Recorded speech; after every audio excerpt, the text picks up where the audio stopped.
નમસ્તે વિદ્યાર્થી મિત્રો, હું doctor Nitin Rathod, doctor APJ Abdul Kalam સરકારી કોલેજમાં ગુજરાતીના અધ્યાપક તરીકે સેવા બજાવું છું. વિદ્યાર્થી મિત્રો, TYBA સેમિસ્ટર 6 પેપર નંબર 312 ભાષા વિજ્ઞાન અને ગુજરાતી ભાષાનો પરિચય નામના આપણા પેપરમાં આપણે એકમ 4માં વાક્યના પ્રકારો અને પ્રયોગો સંદર્ભે ચર્ચા કરી રહ્યા છીએ. વાક્યના પ્રકારો અને વાક્યના પ્રયોગો નામનો જે આપનો ટોપિક છે એ સંદર્ભે આપણે આ અગાઉના વિડીયોમાં પણ વાક્યની વ્યાખ્યા જોઈ છે. ફરી આપણે વાક્ય કોને કહેવાય જોઈએ છીએ. તો વાક્ય કોને કહેવામાં આવે છે? તેના ઉત્તરમાં કહી શકાય કે વર્ણો ભેગા મળીને શબ્દ બને છે અને શબ્દને પ્રત્યયો લાગ્યા પછી પદ બને.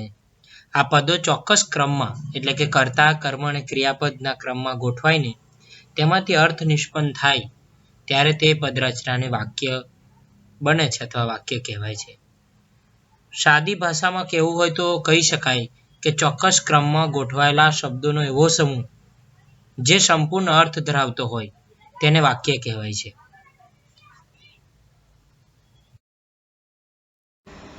વિદ્યાર્થી મિત્રો, વાક્યના પ્રકારોમાં આપણે સૌપ્રથમ વાક્યની વ્યાખ્યાની ચર્ચા કરી. વાક્યની વ્યાખ્યાની ચર્ચા સંદર્ભે આપણે જોયું કે ચોક્કસ ક્રમમાં ગોઠવાયેલો પદોનો સમૂહ અને એ પદ એવા હોવા જોઈએ કે જેમાંથી અર્થ નિષ્પન્ન થાય. આ સંપૂર્ણ અર્થ ધરાવતો જે શબ્દ જે છે અથવા પદ છે એ ચોક્કસ ક્રમમાં આવે છે. આપણે વાત કરી કે કર્તા, કર્મ અને ક્રિયાપદના સંદર્ભમાં. મિત્રો, ભાષા વિજ્ઞાની જે ઉર્મી દેસાઈ છે એમને પણ કીધું છે કે ભાષકના મનમાં જે કંઈ કહેવાયું છે તે પૂર્ણપણે વ્યક્ત કરતું એકમ એટલે વાક્ય.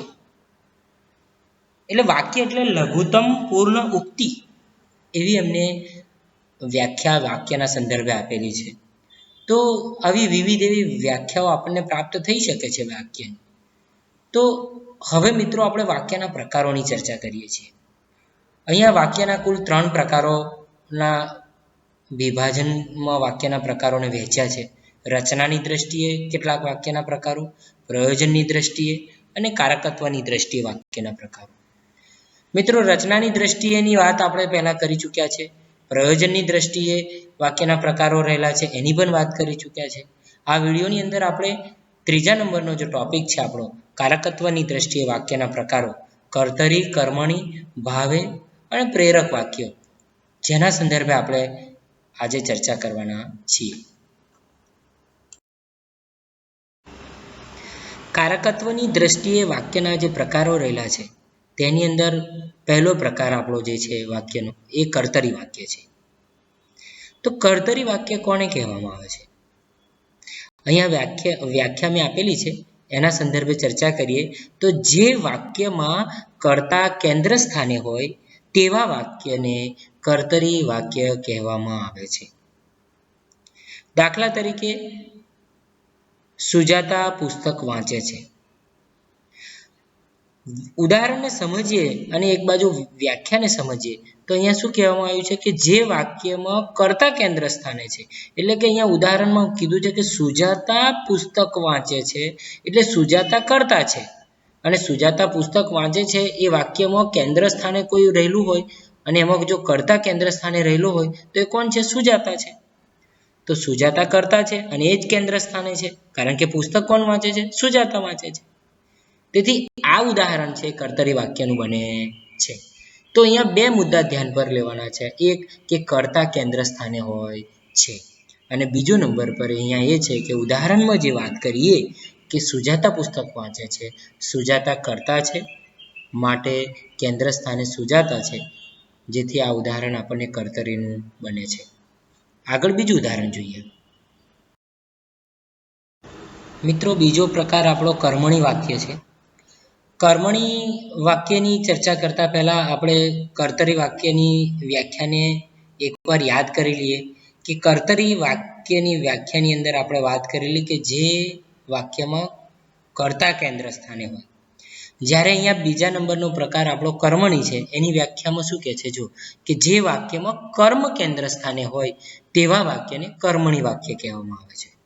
પહેલામાં કર્તા કેન્દ્ર સ્થાને હતું, જ્યારે કર્મણીમાં કર્મ કેન્દ્ર સ્થાને છે.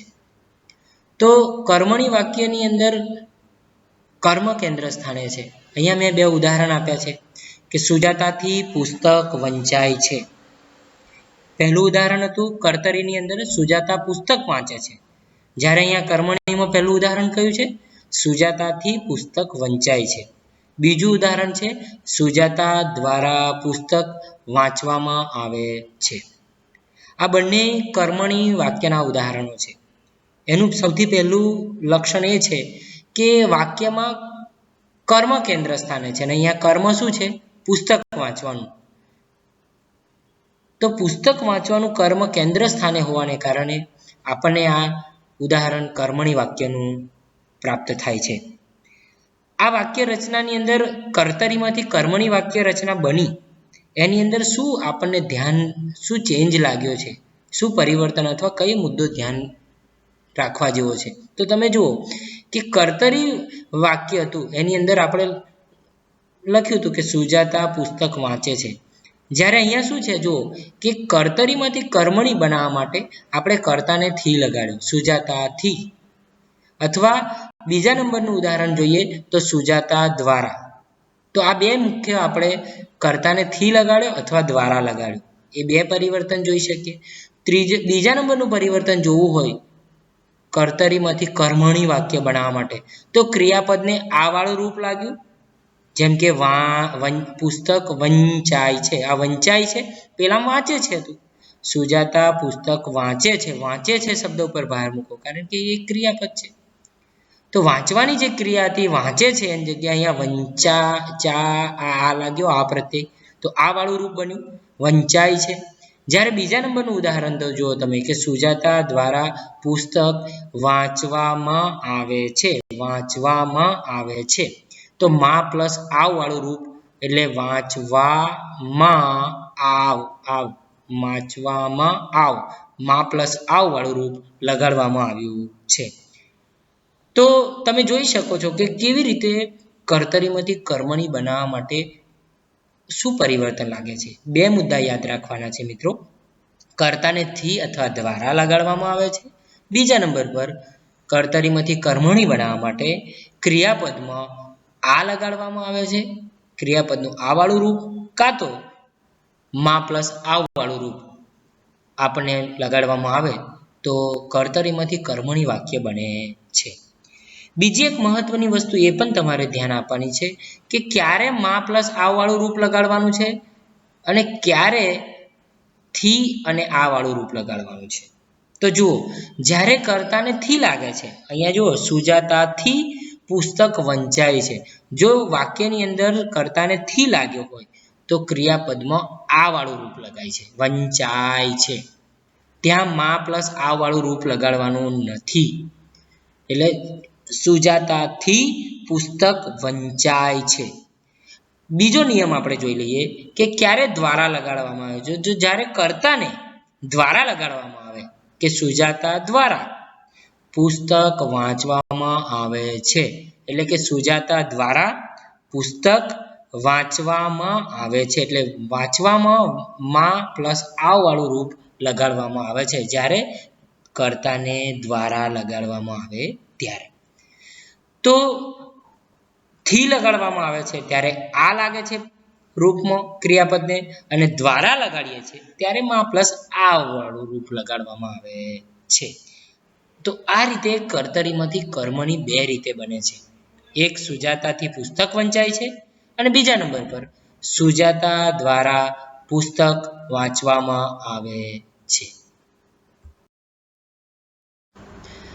મિત્રો, કર્તરીમાંથી કર્મણી વાક્ય કેવી રીતે બનાવાય અને એના નિયમ કયા રહેલા છે એ સંદર્ભે આપણે ચર્ચા કરી. સુજાતા પુસ્તક વાંચે છે અને સુજાતાથી પુસ્તક વંચાય છે, સુજાતા દ્વારા પુસ્તક વાંચવામાં આવે છે. હવે એક બીજું ઉદાહરણ દ્વારા આપણે એ વાતને વધારે સારી રીતે સમજીએ. અહીંયા મેં ઉદાહરણ આપ્યું છે કે રામ ફળ ખાય છે. કોણ ફળ ખાય છે? રામ ફળ ખાય છે. તો કેન્દ્ર સ્થાને કોણ છે? રામ છે. માટે એ કર્તરી વાક્યનું ઉદાહરણ બને છે. તો એ વાક્યને કર્તરીમાંથી કર્મણી બનાવવા માટે જે બે નિયમોની મેં વાત કરી હતી એની વાત કરીએ છીએ અહીંયા. સૌથી પહેલા જે છે રામ ફળ ખાય છે એ કર્તરી વાક્યમાંથી કર્મણી વાક્ય બનાવીએ છીએ. તો પહેલો નિયમ હતો રામથી ફળ ખવાય છે. આ કર્મણી વાક્ય બન્યું છે. અને એ પહેલા નિયમ અંતર્ગત જે ઉદાહરણ બન્યું છે એમાં શું યાદ રાખવાનું છે? ધ્યાન શું બાબત રાખવાની છે? તો રામથી ફળ ખવાય છે. તો કર્તાને થી લાગ્યો.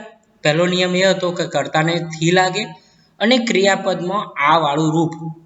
તો ખાય છે ની જગ્યાએ ખવાય છે. વા વાય ખ વા વા આ આય છે. તો એ આ વાળું જે રૂપ છે એને આપણે ક્રિયાપદને લગાડવામાં આવ્યું છે. તો એ કર્મણી વાક્ય બને છે. તો પહેલી રીતે કર્મણી વાક્ય કેવી રીતે બને છે? રામથી ફળ ખવાય છે.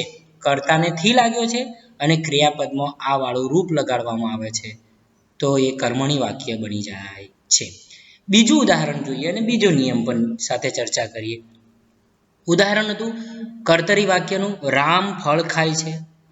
તો એમાંથી બીજી રીતે કેવી રીતે કર્મણી વાક્ય બને છે? તો રામ દ્વારા ફળ ખાવામાં આવે છે. તો જો જ્યારે કર્તાને દ્વારા લગાડવામાં આવે છે ત્યારે માં પ્લસ આવ વાળું ક્રિયાપદ લગાડવામાં આવે છે. ખાવામાં આવે છે. માં પ્લસ આવ વાળું રૂપ જેની નીચે બંનેની નીચે મેં અંડરલાઈન કરી છે.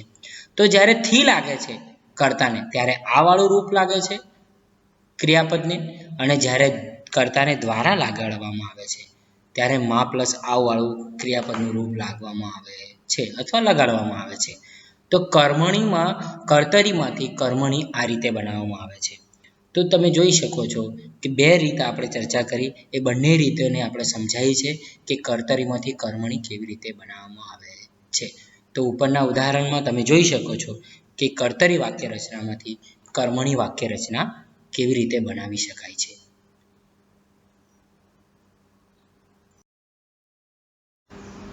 આપણે જે કારકત્વની દ્રષ્ટિએ વાક્યના પ્રકારો રહેલા છે એમાં કર્તરી વાક્યની વાત કરી અને પછી કર્મણી વાક્યની વાત કરી. આ કર્તરીમાંથી કર્મણી વાક્ય રચના એ વારંવાર પૂછાતો એવો વાક્યનો પ્રકાર છે મિત્રો, અને એને સમજવો બહુ જ જરૂરી છે. તો કર્તરીમાંથી કર્મણી વાક્ય રચના કેવી રીતે બનાય છે એના મેં તમને બે ઉદાહરણો સમજાયા. સુજાતા પુસ્તક વાંચે છે અને રામ ફળ ખાય છે, અને એના ઉપરથી જ આપણે સુજાતાથી પુસ્તક વંચાય છે અને રામથી ફળ ખવાય છે. એ ઉદાહરણ આપણે સમજાયા બાદ બીજા કેટલાક નવા ઉદાહરણો આપણે જોઈએ જેમાંથી કર્તરી વાક્ય રચનામાંથી કર્મણી વાક્ય રચના બની છે. પહેલું અહીંયા ઉદાહરણ છે કાળુ રાજુ પ્રેમ કરે છે. તેમાંથી કર્મણી વાક્ય રચના માટે આપણે કર્તાને થી લગાડ્યો છે. જુઓ, કાળુથી રાજુને પ્રેમ કરાય છે. કરાય છે આ લાગ્યો. જ્યારે કર્તાને થી લાગે છે ત્યારે ક્રિયાપદને આ લગાય છે. ઓકે. બીજો એક ઉદાહરણ જુઓ આપણે, કર્તરી વાક્ય રચના છે વિભા મોબાઈલ રાખે છે. એમાંથી કર્મણી વાક્ય રચના બનાવી છે જેનો બીજો નિયમ પ્રમાણે બનાવી છે. વિભા દ્વારા મોબાઈલ રાખવામાં આવે છે. વિભા દ્વારા, જો કર્તાને દ્વારા લગાડવામાં આવ્યું છે તો ત્યાં આગળ કઈ ક્રિયાપદને લગાડવામાં આવે છે? માં પ્લસ આવ વાળું રૂપ લગાડવામાં આવે છે. ત્યાં આ લગાડ્યું નથી, માં પ્લસ આવ. તો વિભા દ્વારા મોબાઈલ રાખવામાં આવે છે. જયેશ પાણી પીવે છે. ત્રીજું ઉદાહરણ છે જયેશ દ્વારા પાણી પીવામાં આવે છે. તો અહીંયા જુઓ માં પ્લસ આવ વાળું રૂપ છે. મુકેશ નિશાળ જાય છે. મુકેશથી નિશાળ જવાય છે. તો તમે બંને રીતે તમે પણ ઉદાહરણ બનાવી શકો છો. જેમ આગળ મેં તમને રામ ફળ ખાય છે ઉદાહરણ આપેલું, એનું બે રીતે બનાવેલું, રામથી ફળ ખવાય છે. અને બીજું પણ ઉદાહરણ તમને આપેલું કે રામ દ્વારા ફળ ખાવામાં આવે છે. તેની અંદર દ્વારા લગાડ્યું છે તો માં પ્લસ આવ વાળું ક્રિયાપદને રૂપ લાગે છે. તો આમ કર્તરી વાક્યમાંથી કર્મણી વાક્ય રચના બનાવી શકાય છે, પરંતુ કર્મણી વાક્યમાંથી કર્તરી વાક્ય રચના પણ બનાવી શકાય છે. એટલે તમે જુઓ કે સામસામે તમે કર્મણીમાંથી કર્તરી વાક્ય પણ બનાવી શકો છો. એટલે એટલું જ જોવાનું છે કે જ્યારે તમે કર્મણીમાંથી કર્તરી બનાવો છો ત્યારે કર્તાને લાગેલો થી અને દ્વારા એ બંને પ્રત્યય જે છે અને એ સિવાય ક્રિયાપદને લાગેલો આ અને મા પ્લસ આ વાળું રૂપ કાઢી નાખો તો એ કર્તરી વાક્ય બની જાય છે કર્મણીમાંથી. તો કર્મણીમાંથી કર્તરી વાક્ય રચના પણ ઘણી વખત પૂછાય છે. જરૂરી નથી કર્તરીમાંથી કર્મણી જ પૂછાય. તો જ્યારે કર્મણીથી કર્તરી બનાવવાનું આપણને જ્યારે કહેવામાં આવે છે ત્યારે આપણે કર્તાને થી અને આ વાળું રૂપ અથવા કર્તાને દ્વારા અને મા પ્લસ આ વાળું રૂપ હટાવી લેવામાં આવે, કાઢી લેવામાં આવે તો એ વાક્ય રચના કર્તરી બની જાય છે. મિત્રો, જે આપણે વાત કરી કે કેવી રીતે કર્તરીમાંથી કર્મણી વાક્ય બને છે, અહીંયા કેટલાક એવા ઉદાહરણો મેં આપ્યા છે કે કર્મણીમાંથી કર્તરી વાક્ય બનાવવાનું કે ત્યારે આપણે કેવી રીતે બને છે. આપણે આગળ જોયું કે કર્તરીમાંથી કર્મણી વાક્ય બને છે. હવે જુઓ, જિજ્ઞેસથી દાદરો ચડાય છે. આ થી લાગેલું છે ને આ લાગેલું છે, આપણને ખબર પડી જાય છે કે આ કર્મણી વાક્ય છે. તો એનું કર્તરી વાક્ય બનાવવા માટે મેં તમને કીધું તો એમ આગળ થી હટાવી દીધું છે અને આ હટાવી દીધું છે. જિજ્ઞેસ દાદરો ચડે છે. બીજું ઉદાહરણ છે, વિભાથી પુસ્તક વંચાય છે. તો વિભા પુસ્તક વાંચે છે. થી ને આ હટાવી દીધું છે. નરેશ દ્વારા લખોટી રમવામાં આવે છે. કર્મણી વાક્ય છે, એમાંથી કર્તરી વાક્ય કેવી રીતે બને છે? નરેશ લખોટી રમે છે. ચોથું વાક્ય છે, કિંજલ દ્વારા લઘુ શોધ નિબંધ લખવામાં આવે છે. દ્વારા લગાડવામાં આવ્યું છે અને મા પ્લસ આવવાળું રૂપ છે ક્રિયાપદને, તો એ કેવી રીતે કર્તરી વાક્ય બને છે? કિંજલ લઘુ શોધ નિબંધ લખે છે. તો આમ ગુજરાતી ભાષામાંથી આપણે કર્તરીમાંથી કર્મણી વાક્ય અને કર્મણીમાંથી કર્તરી વાક્ય બનાવવામાં કેવા પ્રયોગો થઈ રહેલા છે, કેવી રીતે બનાવી શકીએ છીએ, એની મેં આગળ આ ચર્ચા કરી છે. આના પહેલાંના કેટલાક ઉદાહરણો પણ એ ચર્ચા કરી અને આ ઉદાહરણોની અંદર પણ કર્મણીમાંથી કર્તરી કેવી રીતે બનાવવામાં આવે છે એની ચર્ચા કરી છે. હવે આગળના પ્રકાર વિશે જોઈએ. મિત્રો, ત્રીજો પ્રકાર આપણો છે પ્રેરક વાક્ય. પહેલી વાત કરી કર્તરી વાક્ય, બીજી વાત કરી કર્મણી વાક્ય અને હવે ત્રીજા પ્રકારની આપણે વાત કરવા જઈ રહ્યા છે જેનું નામ છે પ્રેરક વાક્ય. તો પ્રેરક વાક્ય કોને કહેવામાં આવે છે? આ વાક્યમાં કર્તા ક્રિયા માટે પ્રેરણા બનતું હોય છે. એટલે કે વાક્યમાં ક્રિયા કરનાર જો હોય તો તેને ને નામનો અનુગ લગાડવામાં આવે છે અથવા અનુગ ના લગાડવામાં આવે તો પાસે નામનો નામયોગી લગાડવામાં આવે છે. ક્રિયાપદ મૂળ અંગને આવ અથવા ડાવ વાળું રૂપ લગાડવામાં આવે છે. તેમજ કર્તાને પ્રેરણા આપનાર પ્રેરક બહારથી ઉમેરવામાં આવે છે. જો આવી વાક્ય રચના હોય તેને આપણે પ્રેરક વાક્ય કહીએ છીએ. પ્રેરક વાક્ય રચનામાં એટલી બાબતો યાદ રાખવાની છે જેને હું ફરી પુનરાવર્તન કરું છું કે કર્તાને ક્રિયા માટે પ્રેરણા બનતું હોય, કર્તા ક્રિયા માટે પ્રેરણા બનતું હોય. ક્રિયા કરનાર જો હોય તો એને ને નામનો અનુગ લાગવામાં આવે અથવા પાસે નામનો નામયોગી લાગવામાં આવે. આ બીજા નંબરનો નિયમ છે. અને જો ક્રિયાપદને મૂળ અંગને આવ અથવા ડાવ વાળું રૂપ લગાડવામાં આવે છે. અને ચોથા નંબરનો નિયમ એ છે કે કર્તાને પ્રેરણા આપનાર પ્રેરક બહારથી ઉમેરવામાં આવે છે. આ પ્રકારની વાક્ય રચનાને આપણે પ્રેરક વાક્ય કહે છે. હવે હું તમને એક ઉદાહરણ અહીંયા આપું છું જે કર્તરી વાક્યનું છે કે જિજ્ઞેસ પુસ્તક વાંચે છે. આ વાક્યને આપણે પ્રેરક બનાવવું હોય તો શું કરવું જોઈએ? તો આપણા નિયમોને પહેલા જોઈએ કે જિજ્ઞેસ પુસ્તક વાંચે છે કર્તરી વાક્ય છે કારણ કે કેન્દ્ર સ્થાને જિજ્ઞેસ છે અને કર્તા છે. હવે એમાંથી પ્રેરક બનાવીએ છીએ આપણે તો પ્રેરકમાં એના નિયમોમાં કર્તા ક્રિયા માટે પ્રેરણા બનતું હોય છે. તો એના માટે જો ક્રિયા કરનાર જો કરતા હોય તો એને ને નામનો અનુગ લગાડવામાં આવે છે. તો અહીંયા આપણે જિજ્ઞેસ ને લગાડ્યો છે. બીજો નિયમ છે કે જો ક્રિયાપદના મૂળ અંગને આવ અથવા ડાવ રૂપ લગાડવામાં આવે છે તો વાંચે છે એને બદલે વંચાવે છે તો આવ લાગ્યું છે ક્રિયાપદને રૂપ, એ નિયમ આપણે જોયો. ત્રીજા નંબર પર આપણે કીધું કે કર્તાને પ્રેરણા આપનાર પ્રેરક બહારથી ઉમેરવામાં આવે છે. તો જિજ્ઞેસની પહેલા આપણે શું ઉમેર્યું છે? પપ્પા. પપ્પાની જગ્યાએ અહીંયા મમ્મી પણ મૂકી શકીએ પ્રેરણા આપનાર. તો પ્રેરણા આપનાર પ્રેરક બહારથી ઉમેરવામાં આવે છે જે કર્તાને પ્રેરણા આપે છે. તો અહીંયા આપણે ઉદાહરણમાં બન્યું છે કે પપ્પા જિગ્નેશને પુસ્તક વંચાવે છે. તો કેટલા વસ્તુઓ અહીંયા ઉમેરી. જિગ્નેશ પુસ્તક વાંચે છે એ ઉદાહરણની અંદર પપ્પા ઉમેરાયા જે પ્રેરણા આપનાર પ્રેરક બહારથી છે કર્તાને. જિગ્નેશ ને જે છે એ આપણે કર્તાને ને લગાડવામાં આવ્યો છે. અને વંચાવે છે વાંચે છે એની જગ્યાએ વંચાવે મૂક્યું એમાં આવ વાળું રૂપ આપણે લગાડવામાં આવ્યું છે. આ 3 નિયમો અહીંયા લાગુ પડ્યા છે જેના કારણે કર્તરીમાંથી પ્રેરક વાક્ય બની ગયું છે કે પપ્પા જિગ્નેશને પુસ્તક વંચાવે છે. પપ્પાની જગ્યાએ પ્રેરણા આપનાર વ્યક્તિ આપણે મમ્મી પણ ઉમેરી શકીએ કે મમ્મી જિગ્નેશને પુસ્તક વંચાવે છે. મમ્મીની જગ્યાએ આપણે શિક્ષક પણ ઉમેરી શકીએ. કોઈ પણ પ્રેરણા આપનાર વ્યક્તિ આપણે ગમે એ વ્યક્તિને મૂકી શકીએ છીએ. શિક્ષક જિગ્નેશને પુસ્તક વંચાવે છે. ભાઈ જિગ્નેશને પુસ્તક વંચાવે છે. બહેન જિગ્નેશને પુસ્તક વંચાવે છે. આમ કર્તાને પ્રેરણા આપનાર પ્રેરક આપણે ઉમેરીએ છીએ એ બહારથી ઉમેરીએ છીએ. ઉદાહરણમાં પપ્પા કે મમ્મી કે ભાઈ કોઈ હતું જ નહીં પણ આપણે અહીંયા એની જગ્યાએ ઉમેર્યું છે પ્રેરણા આપનાર પ્રેરક.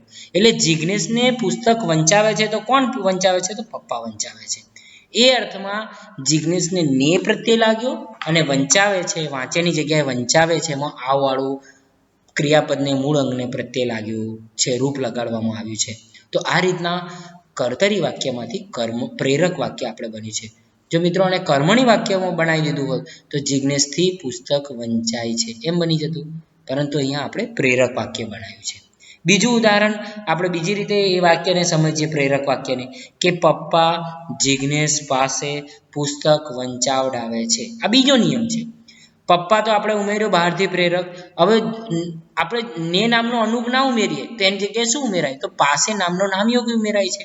જેમ કે જિગ્નેશ પાસે એ પાસે નામયોગી ઉમેર્યું. પુસ્તક વંચાવડાવે છે. જો વંચાવે છે આ વાળું રૂપ ના પ્રયોજો તમે તો તમારે ડાવ વાળું રૂપ પ્રયોજી શકાય છે. પણ ક્યારે? જ્યારે કર્તાને પાસે લાગે ત્યારે તમે એને ડાવ વાળું રૂપ લગાડી શકો છો. જ્યારે કર્તાને તમે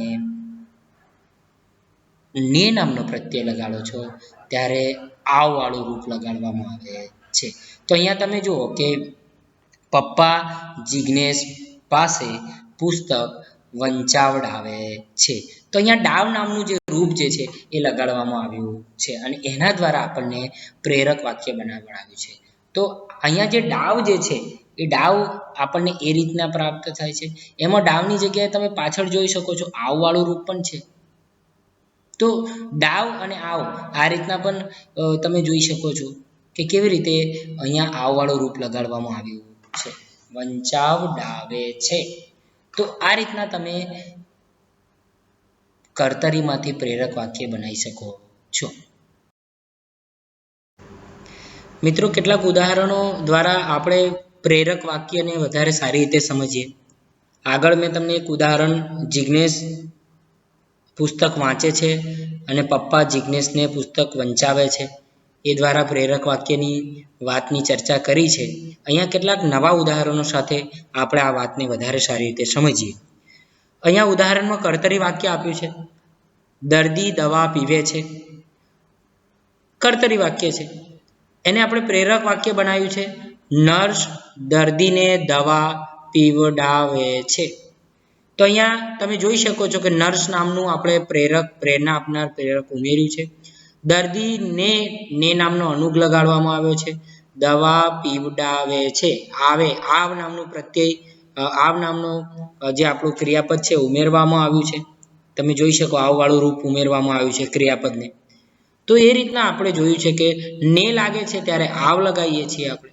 તો નર્સ દર્દીને દવા પીવડાવે છે.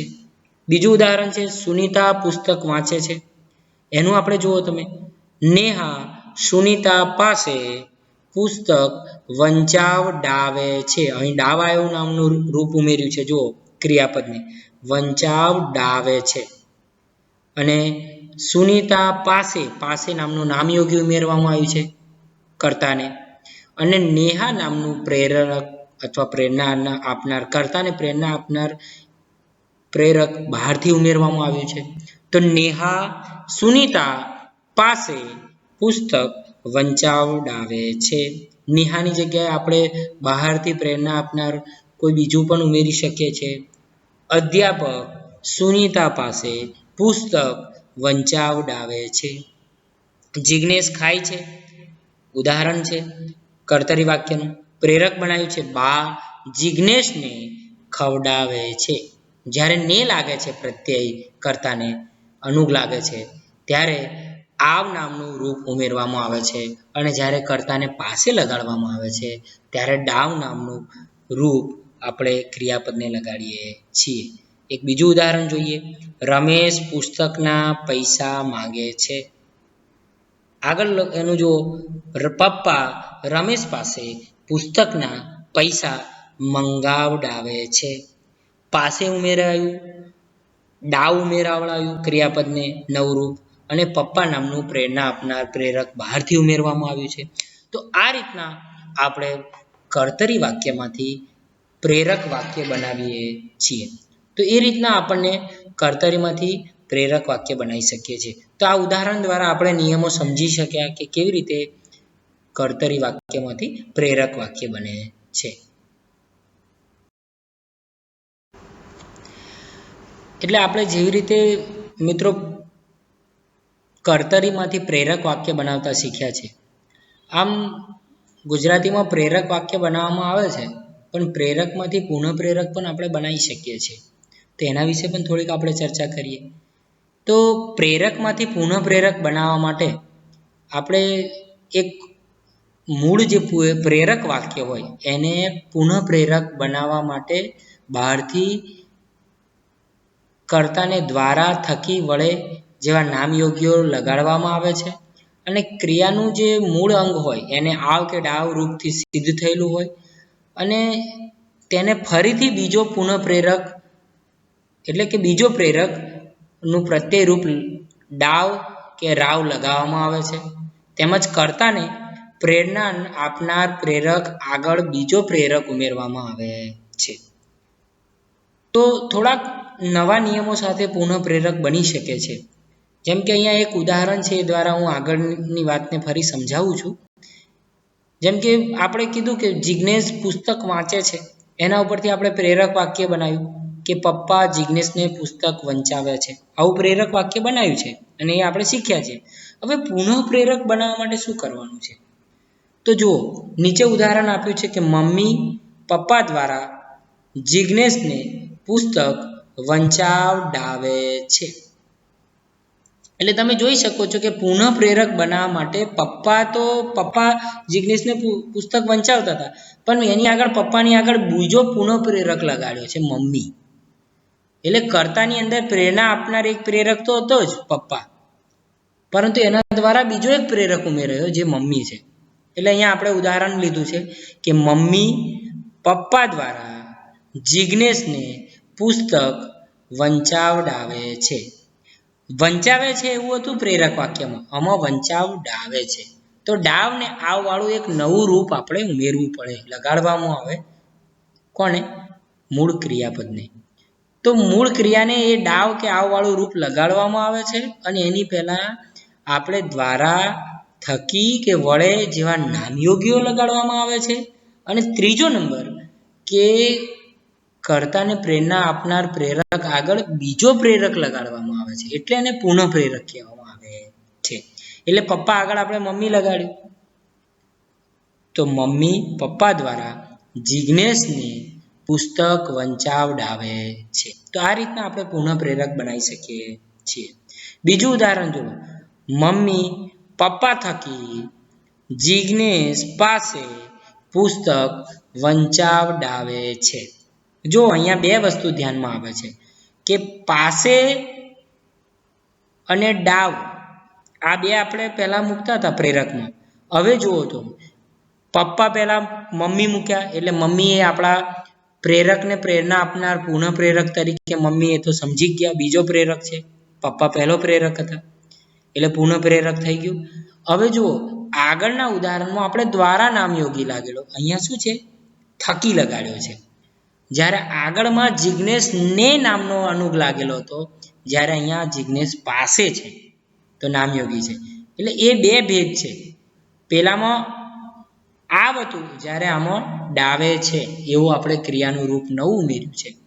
એટલે મમ્મી પપ્પા થકી જિજ્ઞેશ પાસે પુસ્તક વંચાવડાવે છે. તો આ બે રીતે પુનઃપ્રેરક આપણે બનાવી શકીએ છીએ. જેવી રીતે બે રીતે પ્રેરક વાક્ય આપણે બનાવતા હતા, એવી જ રીતે બે રીતે આપણે પુનઃપ્રેરક પણ બનાવી શકીએ છીએ. તો મૂળે એક વસ્તુ આપણે એ યાદ રાખવાની છે કે કર્તાની અંદર પ્રેરણા આપનાર પ્રેરક સિવાય એક વધારાનો પ્રેરક ઉમેરવામાં આવે છે, અને દ્વારા થકી અને વડે જેવો નામયોગી મૂકવામાં આવે છે. અને ત્રીજો નંબર કે આવ અને ડાવ વાળો બીજો આપણો ક્રિયાને અંગ લગાડવામાં આવે છે. આવ અને ડાવ વાળું નવું રૂપ લગાડવામાં આવે છે. અને આ રીતના આપણે પ્રેરકમાંથી પુનઃપ્રેરક બનાવીએ છીએ.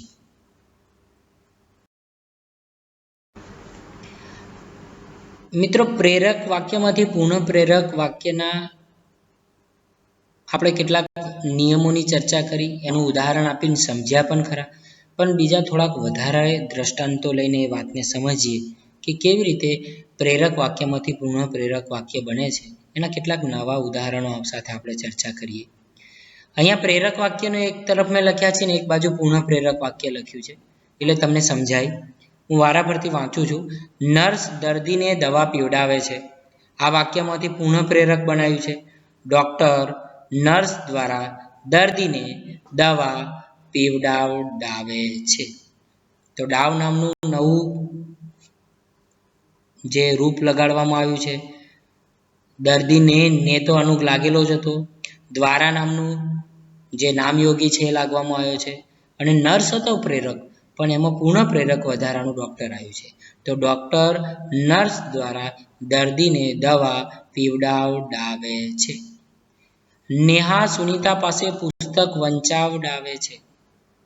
તો આગળ બીજું ઉદાહરણ જો પુનઃપ્રેરક કેવી રીતે બનાવ્યું છે. મુકેશ નેહા વડે સુનીતા પાસે પુસ્તક વંચાવડાવે છે. પાસે છે એટલે ડાવ આવ્યું છે.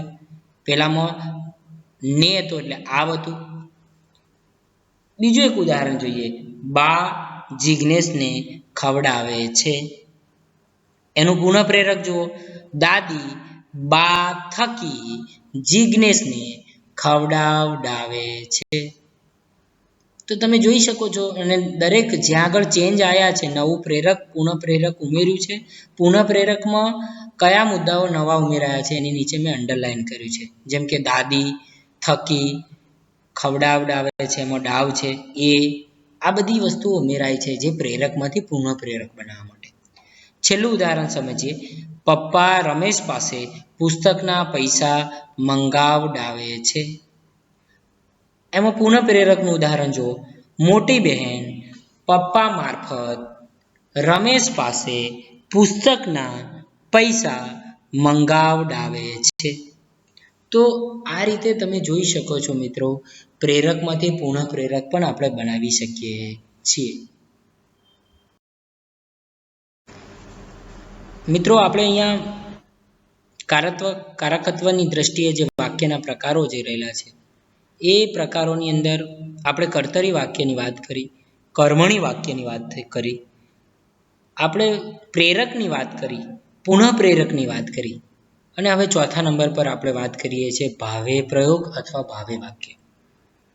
તો ભાવે વાક્ય કોને કહેવામાં આવે છે?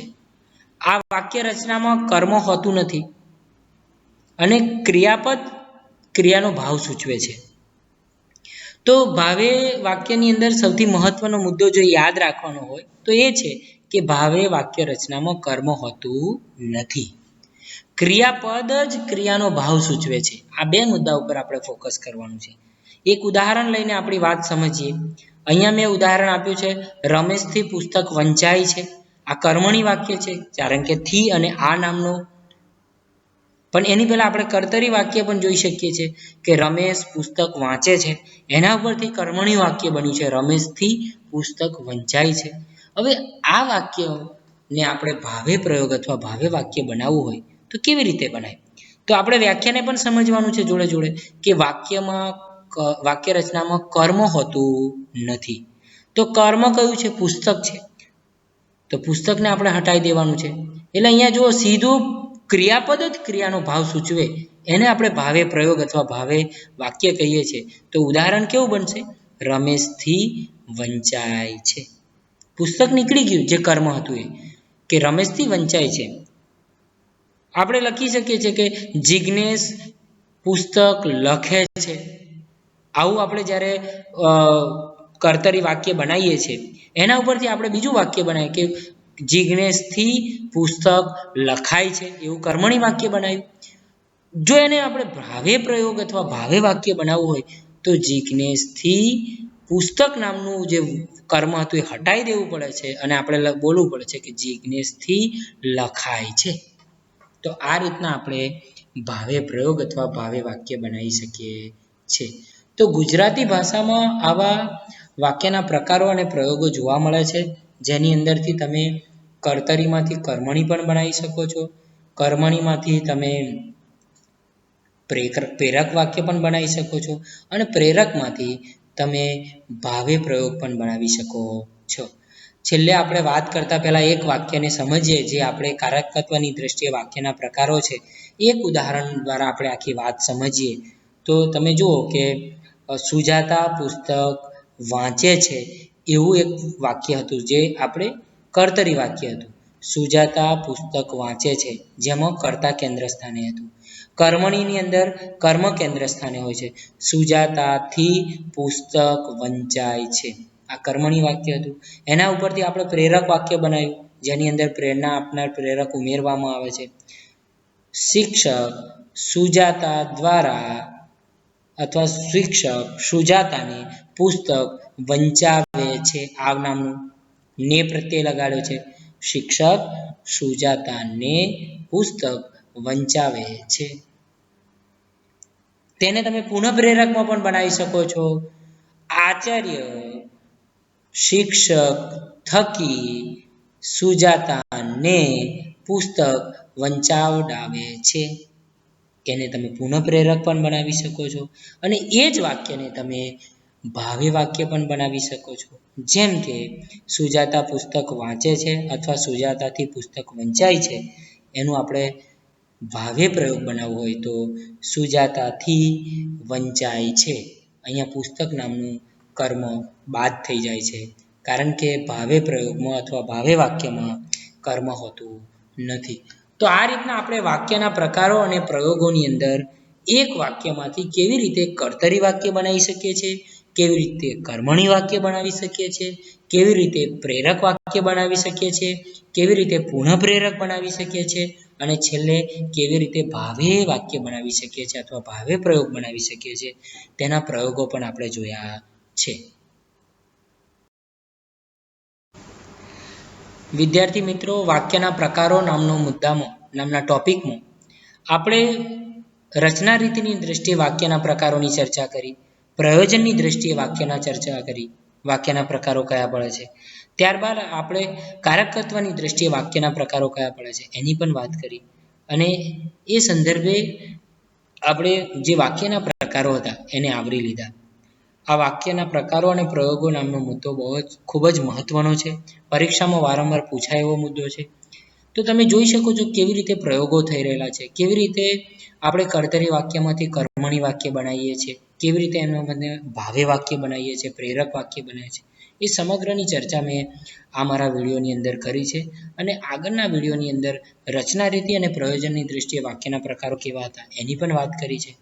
તો આ જે વાક્યના પ્રકારો નામનો જે ટોપિક છે એમને સમજવા માટે, તમારી સમક્ષ રજૂ કરવા માટે નીચેના સંદર્ભ ગ્રંથો જે છે એનો મેં ઉપયોગ લીધો છે. જેમ કે પ્રથમ સંદર્ભ પુસ્તક અહીંયા મેં આપેલું છે, ભાષા પરિચય અને ગુજરાતી ભાષાનું સ્વરૂપ, જયંત કોઠારી જેના લેખક છે, જેનો ઉપયોગ મેં લીધું છે. બીજું પુસ્તક છે ગુજરાતી ભાષાનું વ્યાકરણ, જેના લેખક છે યોગેન્દ્ર વ્યાસ, જેને મેં ઉપયોગમાં લીધું છે. ગુજરાતી વાક્ય રચના અરવિંદ ભાંડારી, આ સિવાય વ્યાકરણ વિમર્શ ઉર્મી દેસાઈ અને અંતનું જે પુસ્તકનું નામ જે મેં અહીંયા સંદર્ભ તરીકે ઉપયોગમાં લીધું છે એ છે ગુજરાતી વ્યાકરણ, ડૉક્ટર જિગ્નેશ ઠક્કર. આવા સંદર્ભ પુસ્તકોને આધારે મેં મારી વાત અહીંયા મૂકી છે. આ સંદર્ભ પુસ્તકોનો ઉપયોગ મેં મારા વિડીયોની અંદર કરેલો છે. તો અંતે વાક્યના પ્રકારો અને પ્રયોગો જે મહત્વનો મુદ્દો છે એ સંદર્ભે આ વિડીયોની અંદર મેં ચર્ચા કરી છે. આ સંદર્ભને લઈને, આ ટોપિકને લઈને તમને કંઈ પણ પ્રશ્ન હોય, કંઈ પણ મૂંઝવણ હોય તો તમે કમેન્ટ બોક્સમાં પૂછી શકો છો. Thank you.